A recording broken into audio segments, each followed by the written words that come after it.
Hola, buenas tardes. En este video lo que vamos a ver como continuación al video que vimos hace un tiempo atrás es un ejemplo de lo que se toma en un examen final teórico de análisis matemático 1. Lo que vamos a hacer básicamente es repasar conceptos de análisis matemático 1 asociado a funciones de una variable. Los conceptos que vamos a repasar desde el gráfico que estamos viendo van a ser el concepto de función, el concepto de dominio, cortes, asíntotas, continuidad, máximos, mínimos, punto de inflexión. Los vamos a relacionar con uno de los teoremas que se dan en las clases. Vamos a ver el concepto de imagen y vamos a presentar una integral definida entre dos funciones. En primera instancia, lo que se sabe dar en un examen final es el dibujo de una función con el objetivo de que el estudiante muestre e identifique todos los elementos asociados a esa función. Esa función puede llegar a ser un trazo como este o una función de las ya vistas. La idea de la función que nosotros estamos viendo en pantalla es una combinación de una cierta cantidad de funciones. Como ustedes pueden ver, acá tenemos una función, acá tenemos otra función y acá tenemos otra función. ¿Sí? Podemos decir que nuestra función total, si bien se quiere llamar de esa forma, es una redefinición entre tres funciones. La primera función, la que está en rojo, es un cociente de polinomios. La segunda función es una función logarítmica. Y la tercera función es una función trigonométrica. La función cociente de polinomios la podemos ver acá.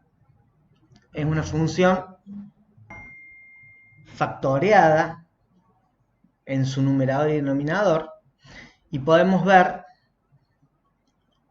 en esta área del programa GeoGebra que el polinomio es un polinomio de grado 4 cuyas raíces son menos 3, menos 9, menos 8 y menos 4. Y el polinomio del denominador es un polinomio cuyas raíces son menos 3, menos 9, menos 5 y menos 7. Por otro lado, tenemos la función que está en azul, esta que está acá, es una función logarítmica cuyo argumento es x menos 3. Y al lado tenemos la función coseno con una amplitud igual a 4, como se ve acá.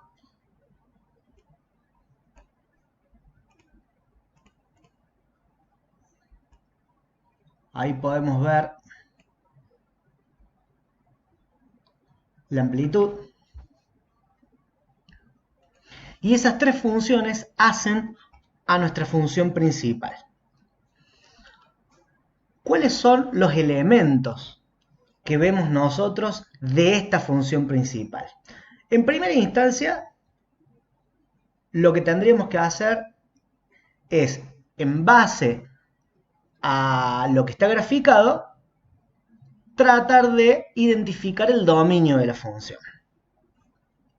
Fíjense, acá nosotros escribimos el dominio de la función. Vamos a analizar la función desde los negativos hacia los positivos. ¿Y qué tenemos? En primera instancia, notamos que la función es asintótica. ¿En qué valor? Si nosotros modificamos el gráfico, acá tenemos el valor 1. Entonces, la función es asintótica en 1. Eso tranquilamente lo podemos observar porque si yo tengo un cociente de polinomios del mismo grado, para calcular la asíntota horizontal tomábamos límite para cuando la función tiende a infinito de esa función. Y eso es igual a 1. ¿Por qué? Porque el coeficiente del término de mayor grado es 1. Eso por un lado. Si nosotros vamos yendo de izquierda a derecha, o sea, desde los negativos hacia los positivos, nos encontramos con el primer elemento de la función, que es este que está acá. Este elemento de la función, ¿qué es? Un punto vacío dado de tomar límite para cuando esta función tiende a qué valor? A menos 9, y eso nos da 0,62. 0,62 es el valor del límite para cuando la variable independiente tiende a 9 de ese cociente de polinomios, ¿sí? Y eso, en este caso, es una discontinuidad evitable, ya que el límite tiene un valor, conformando un punto vacío.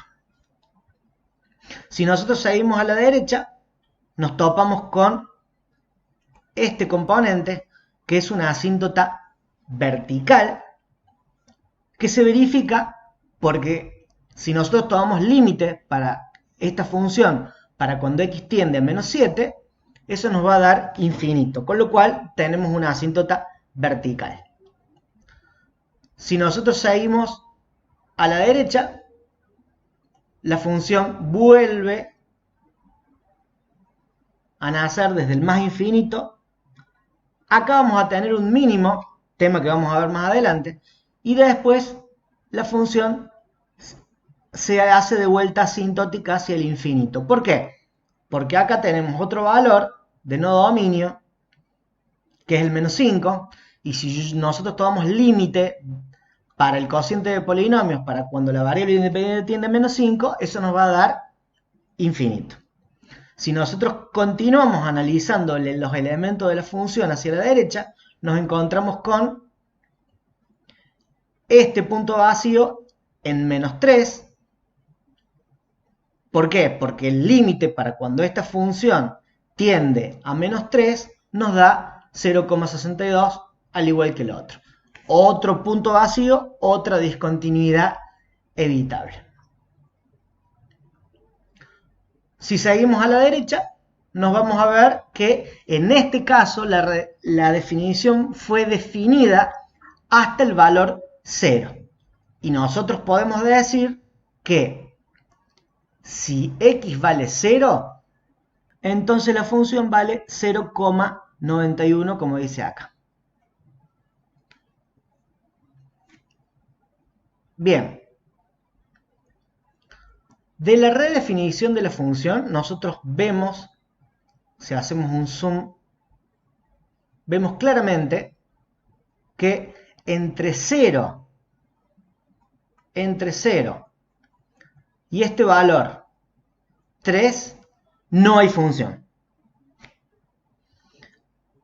Siendo 3 una asíntota vertical de la otra función que está a la derecha de la asíntota vertical, que es la función logaritmo, que es logaritmo natural de x menos 3. Con lo cual, se define la función entre 3 y este valor que tenemos acá, que es 2pi. Pero ¿qué es lo que ocurre acá? la función logaritmo no está definida en 2pi. Pero la función 4 coseno de x sí está definida en 2pi, con lo cual no pasa nada en 2pi.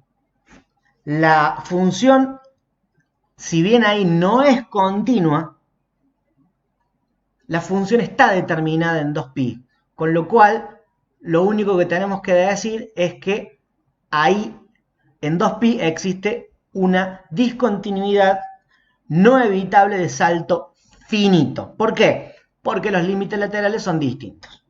¿Está bien? A la derecha de eso está la función 4 coseno de x, que como vemos es continua hacia los números positivos. Con lo cual, si nosotros miramos gráficamente a la función y tenemos que definir o indicar el dominio, ¿qué vamos a decir? Que el dominio de la función son todos los números reales excepto este punto vacío, la asíntota vertical, esta otra asíntota vertical, este punto vacío, esta asíntota vertical. Y todos los valores de x que están comprendidos en estas zonas. Con lo cual, decimos que el dominio de la función son todos los reales excepto el menos 9, x igual a menos 9, x igual a menos 7, x igual a menos 5, x igual a menos 3, x igual a 3 y todos los números comprendidos en este intervalo abierto en 0 y cerrado en 3. Bien. Hemos hecho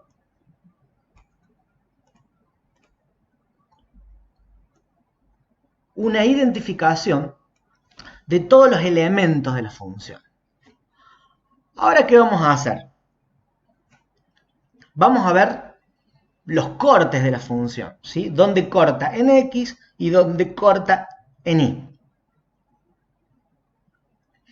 Como verán, la función tiene en los números negativos dos cortes con el eje x, que son este valor y este valor. ¿Cuáles son estos valores? Menos 8 y menos 4. O sea, dos de las raíces del polinomio numerador que pertenecen al dominio de la función entera. Por otro lado, nosotros tenemos otro corte en 4. ¿Y por qué tenemos un corte en 4? 4 menos 3 es 1. Logaritmo de 1 es 0. ¿Sí? Acordémonos que esta función logaritmo no es una función simple, logaritmo de x, sino que es un logaritmo de una f de x. ¿Está? Y después tenemos los cortes correspondientes a la función coseno, ¿sí? Que están en este lugar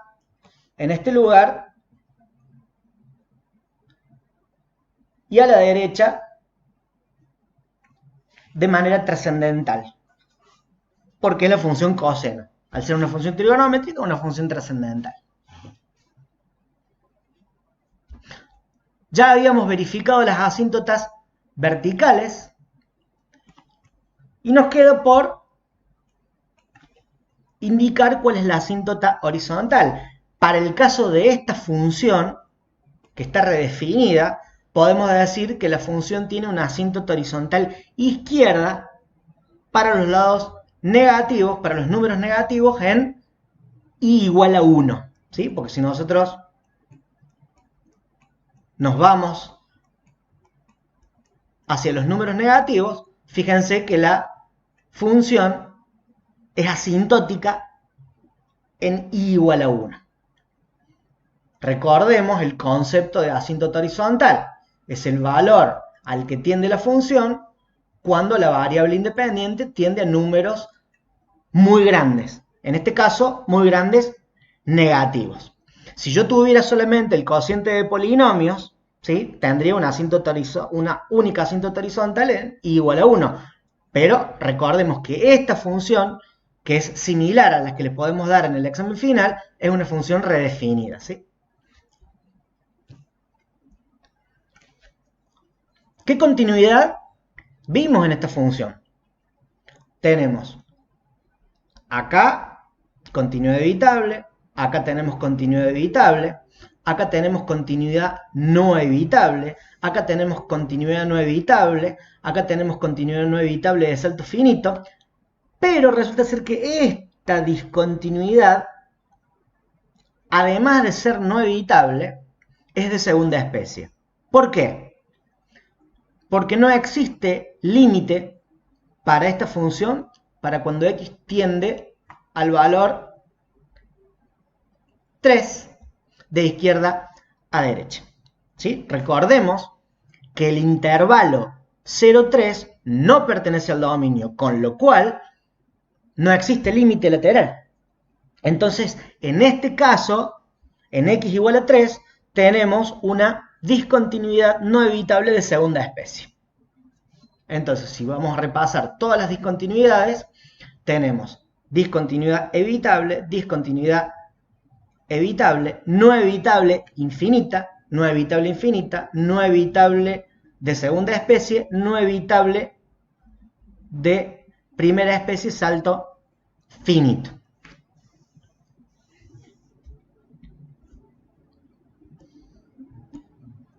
¿Cuáles son los otros elementos que nosotros estamos identificando en la función?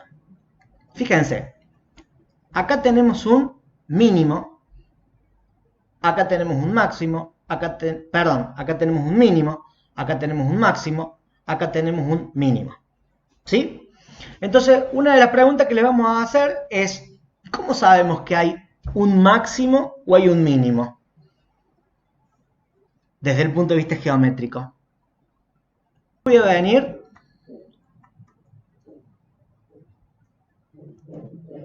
y me estoy moviendo con este punto. Fíjense la recta tangente al punto. Entonces, justo ahí, en ese mínimo, ¿cuánto vale la tangente en ese punto? Vale 0. Y la pregunta que surge después es, ¿con qué teorema se relaciona? Justo eso, con el teorema de Rolle. ¿Qué decía el teorema de Rolle? Que dada una función continua y derivable en un intervalo, ¿sí? Si se verificaba que la función valuada en este punto era igual a la función valuada en este otro punto, entonces había un punto intermedio, en este caso es el punto I, tal que la derivada primera valuada en ese punto intermedio, ¿cuánto valía? 0. ¿Sí? Y si nosotros nos acercamos,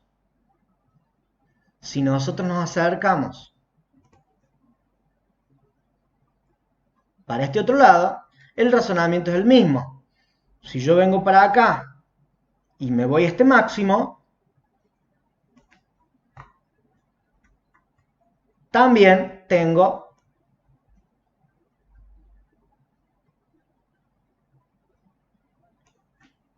vamos a acercarnos un poquito más. La tangente en ese punto va a ser 0. Entonces, ¿cuál es la pregunta que sigue?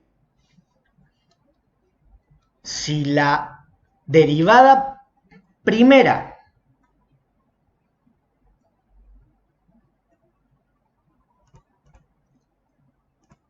en este punto es 0 y la derivada primera en este punto también es 0, ¿con qué herramienta, con cuál derivada yo me doy cuenta si estoy ante un máximo o ante un mínimo?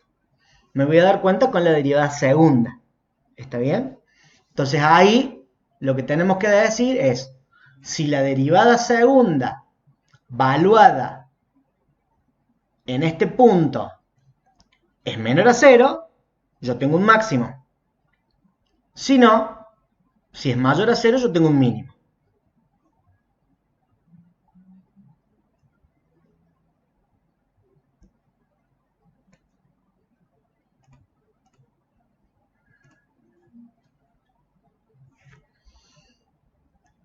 Luego, desde el punto de vista gráfico, nos pueden llegar a preguntar ¿cuál es la imagen de la función?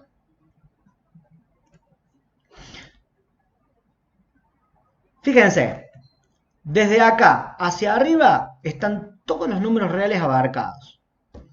Desde acá hacia abajo están todos los números reales abarcados. Y en este pedacito,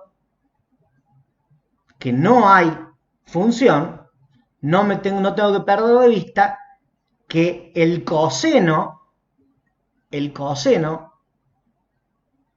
tiene valores en esta partecita. Con lo cual, podemos tranquilamente decir que la imagen de la función son todos los números reales porque hay dibujo, entre comillas, en toda la función.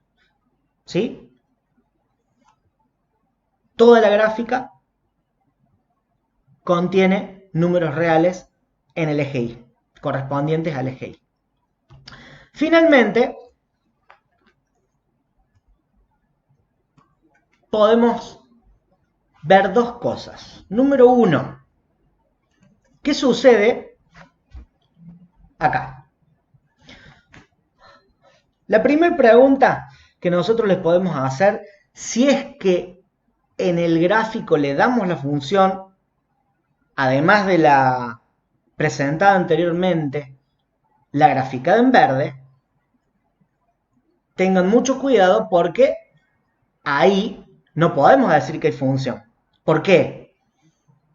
Porque para este determinado valor de x le corresponde este valor de y y además este valor de y. Entonces ahí no hay función. Eso podría ser una pregunta de examen que involucra el conocimiento del concepto de función. Recordemos que una función es una relación biunívoca donde a cada elemento de la variable independiente le corresponde uno y nada más que uno de la variable dependiente. Entonces, en este caso, no habría función acá. ¿Para qué dibujamos esta función verde acá, que en realidad es una función constante, que es y igual a 2? Porque les podemos llegar a preguntar también, ¿cómo calculo yo el integral definido?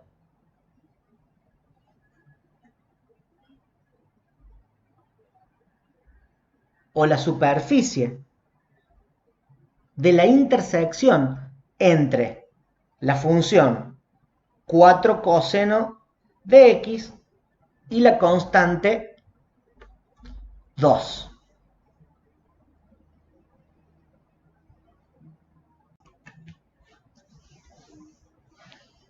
Acá lo que hicimos fue descartar todo el resto de la función y dejamos únicamente la función coseno entre 2pi y 4pi, o sea, entre este valor y este valor, y la constante 2. Entonces, lo que queremos saber nosotros es cuál es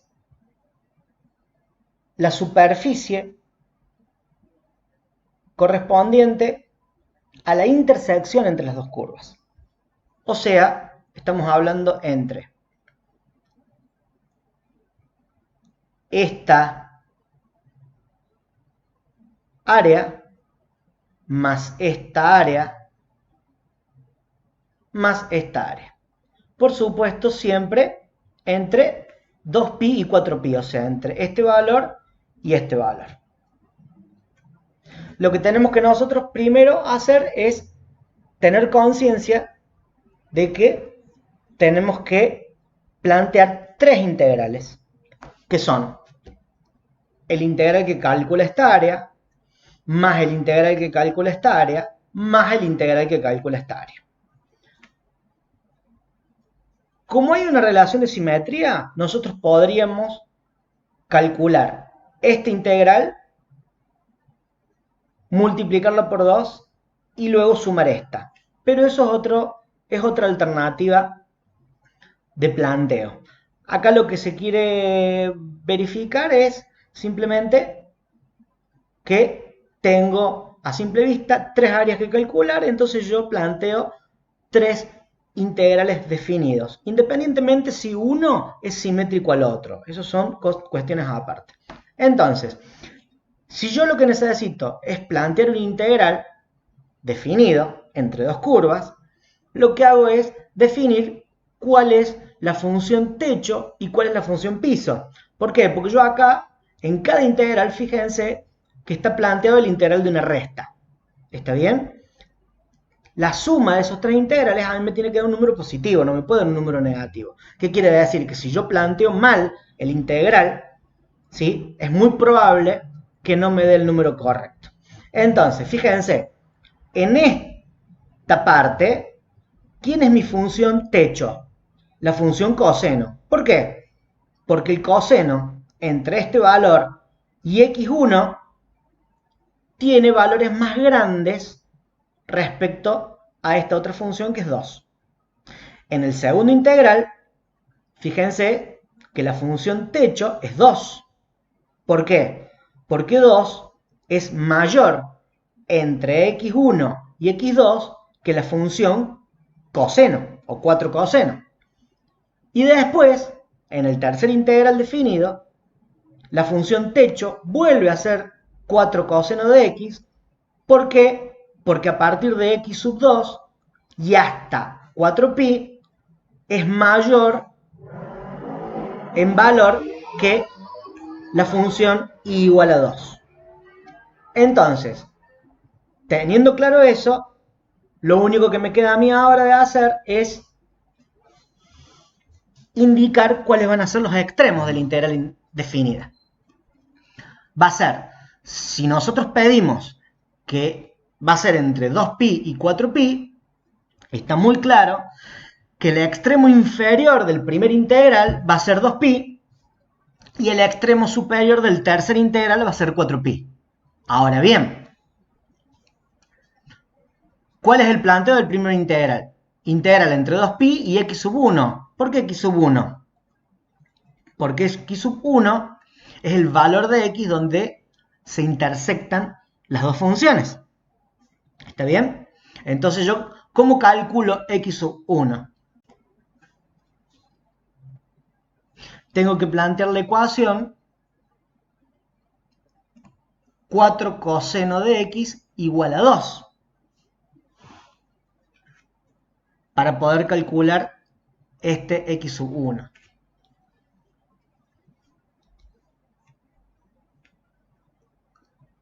Ese valor va a ser el extremo superior del primer integral y el extremo inferior del segundo integral. Luego, tengo que calcular este valor x sub 2, que lo puedo calcular por simetría, restándole a 4pi el valor que obtuve acá. Entonces, x sub 2 va a ser el extremo superior del segundo integral y el extremo inferior del tercer integral. Conceptualmente, de esta forma es la que podemos tomar el examen final cuando les preguntemos respecto de cómo se plantea un integral definido.